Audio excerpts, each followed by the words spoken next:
I wasn't the only one going through a rough patch in '94.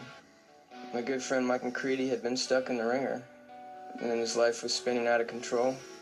He blacked out during a performance on Saturday Night Live and decided it was time to go to rehab.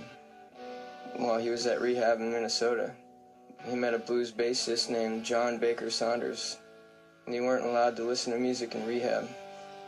But Mike heard Bob Dylan playing from Baker's room, and they started talking about Bob Dylan and struck up a friendship.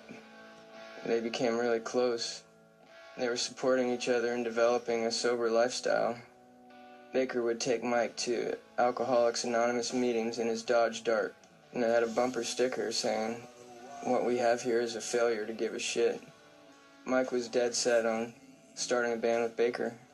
He asked Barrett Martin from the Screaming Trees to be the drummer, and he asked me to be the singer. Baker was a huge fan of my singing, and I had known Mike for about 10 years. Everybody sort of gravitated towards Baker. He was a real honest, really cool bluesman. Both Barrett and I felt the honesty and realness in Baker. It all came together pretty effortlessly and felt like one of those things in life that was meant to be. We left all the baggage from our other bands at home and went into the project with a clean slate.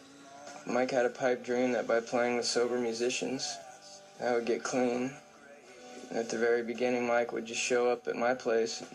He'd come in and ask my roommate Johnny, "Where's Lane at?" And Johnny would tell him that I'm still sleeping.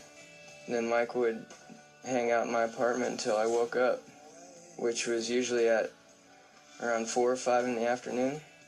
I would stay up all night and go to sleep at 7 or 8 in the morning every day. Once I was up and at 'em, Mike would start playing me riffs. Eventually Mike started bringing Baker over. Baker lived about a block away from me and began coming over almost every day. And it became really annoying because Baker would always fall asleep at my place. His routine was to drink like half a pot of coffee, and then within a few minutes he would pass out on the couch and start snoring. We had to make a rule that Baker can't come over if he's just going to sleep the whole time, because then I'd have to tiptoe around my own house all day and get pissed off.